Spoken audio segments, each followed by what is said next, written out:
எமோஷனலான ஒரு எலெக்ஷனை தமிழ்நாடு இல்ல இந்தியாவே பார்த்திருக்காது.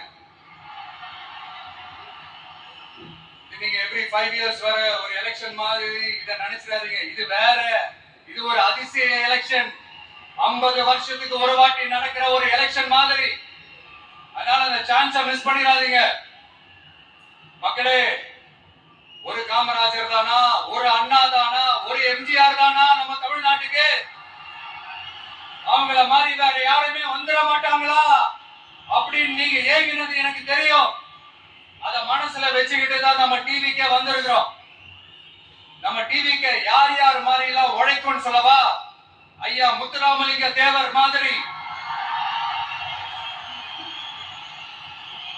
ஐயா வீரன் சுந்தரலிங்கம் மாதிரி,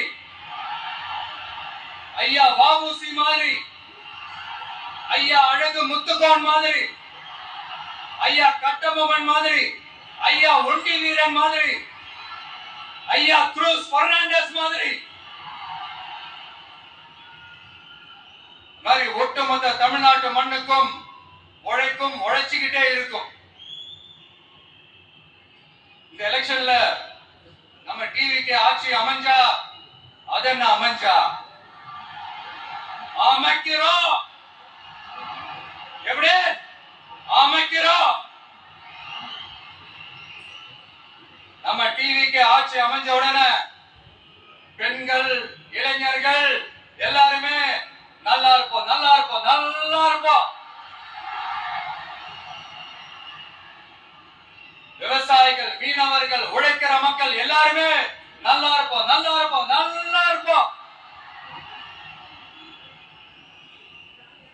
இன்னும் பல வருஷத்துக்கு நம்மளுடைய குடும்பங்கள், நம்மளுடைய சந்ததிகள், நம்மளுடைய தலைமுறைகள் எல்லாருமே நல்லா இருப்போம், நல்லா இருப்போம், நல்லா இருப்போம்.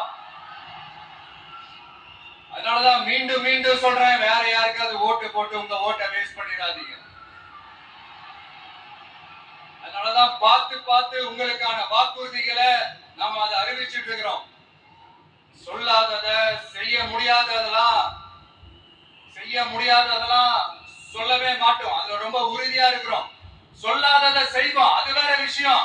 ஆனா செய்யறத மட்டும் தான் சொல்லுவோம். யங்ஸ்டர்ஸ், விவசாயிகள், மீனவர்கள், இந்த மாதிரி பல திட்டங்கள் இருக்கு. எல்லாத்தையுமே நிறைவேற்றுவோம். இந்த விஜய் அதை சாத்தியமாக்கி காட்டுவான். இத நான் ஏன் இவ்வளவு ஸ்ட்ராங்கா சொல்றேன் அப்படின்னா, மக்கள் பணத்துல இருந்து ஒரு பைசா கூட தொட வேண்டிய அவசியமே எனக்கு இல்லை. உங்களுக்கு புரியுதுங்களா? உங்களுக்கு மக்களுக்கு தப்பே நடக்காது, தப்பே நடக்க விட மாட்டேன். இப்ப நான் சொன்னல, மக்கள் காசுல இருந்து ஒரு பைசா கூட தொட மாட்டேன்னு. அத இப்ப ஆண்டுகிட்டு இருக்கிறவங்க, இதுக்கு முன்னாடி ஆண்டவங்க இல்ல சொல்ல முடியுமா? என்னை எதிர்த்துட்டு இருக்கிறவங்களால இல்லா கட்சா கெத்தா இத சொல்ல முடியுமா? நீங்க ஒழுங்கா ஆட்சி நடத்திருந்தா பெண்கள் பாதுகாப்பு ஏன் இவ்வளவு மோசமா இருக்குது? இளைஞர்களுக்கு ஏன்